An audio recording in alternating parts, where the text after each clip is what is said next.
Sure, but just really pleased for our guys, pleased to get Floyd back in Iowa City with us, and just told the players to encourage them to enjoy tonight. They certainly earned it. Hard-fought victory against a team that played extremely hard. So want them to enjoy that, and then we're back to work tomorrow. We got a short week here, so we got to get back on task there. But just a lot to be pleased about. First of all, offensively, Bill Russell's quote about the most important stat. In fact, the only one that counts is the final score. Don't disagree with that. But right number two is keeping playing clean football, and just proud of the way the guys really protected the football today. Pretty good control of the clock, and then we needed something we came up with at some critical times. So happy about that.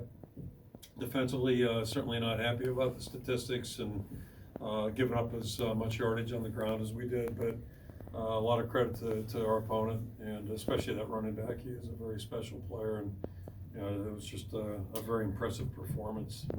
Be a little easier to appreciate if I was a spectator, but guy's a hell of a football player. And then to come up with a couple takeaways there at the end, was just huge. Obviously, both of them were timely and really good. And then last thing is just our special teams. I thought they really did a great job and impacted the game in a really positive way for us. And that's important in any game, but in this kind of weather, you can't take anything for granted, whether it's fielding a punt. And Cooper did a good job there, and obviously, down in the punt there, the other end of it, and Torrey came up with two big punts there to give our guys good field position defensively, and Drew Stevens continues to play really well as a kicker. So just a lot of positive things there, and you add it all up, it was just a really good team win for us, and happy to leave town here with a victory. Throw it out for questions.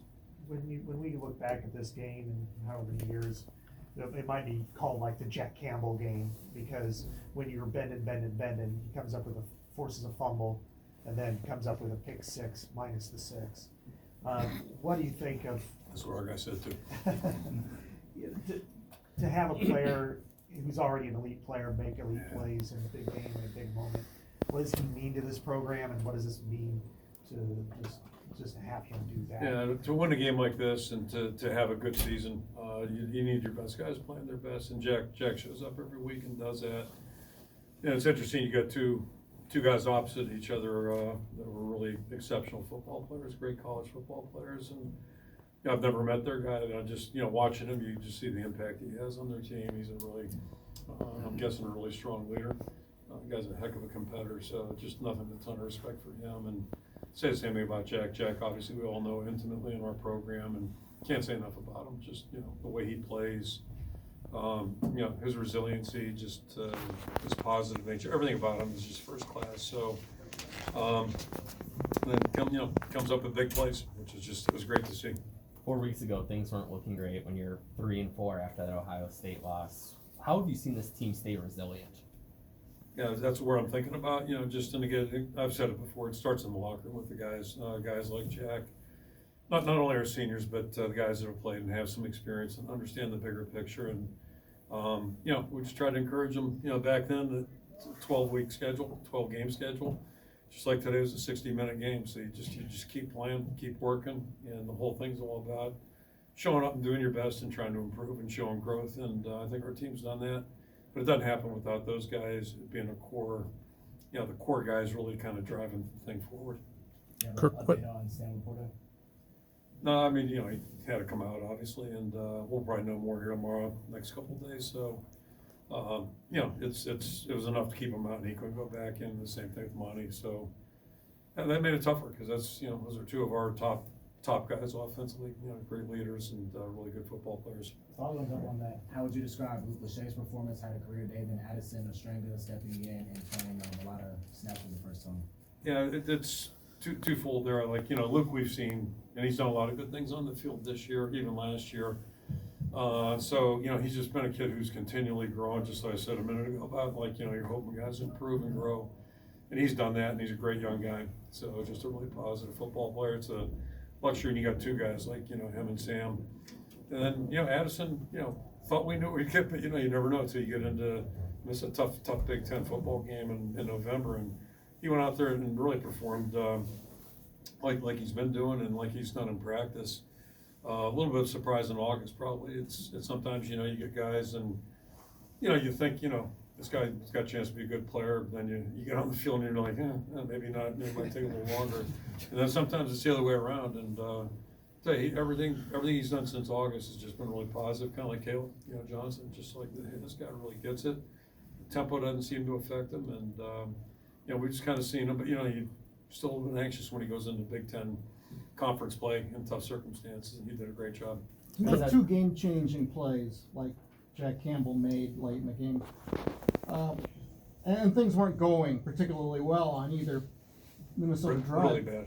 Yeah, where does that come from? I mean, that's more than athleticism, right? Oh, it is, yeah, and it just, you know, it's just, you know, staying with it, and, easier said than done, you know, it's just easier said than done, because you guys saw the game, it's no fun out there, when you can't stop the run, and boy, you get in games like that, and it's painful, it's, you know, and nobody feels worse than the guys on the field, because they're playing hard and doing everything they can.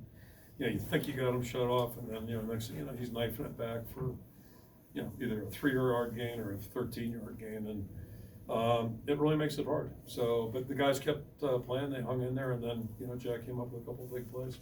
Was the timeout there right before the field goal, was that a timing thing, or what was the situation? Yeah, it was an interesting sequence, and I won't get into too great detail. I thought we had it under control. The plan was to, you know, take it down to 1 second. I'm still trying to figure out why it got reviewed. I thought they were reviewing, silly me, I thought, you know, hey, maybe they're gonna give us a first down here, which would have been nice. And I guess they're reviewing to see if the ball, you know, was a fumble or not. So, you know, I won't get into that discussion. Same thing about, you know, possible touchdown Jack had. But I was told the whistle blew on that one. I thought the whistle blew on the other one too, but anyway, so everything got screwed up, and we had to end up taking the time out prematurely, just because I was worried we were gonna, you know, snap the ball and go. So anyway. Kirk, you're playing for a division title on Friday.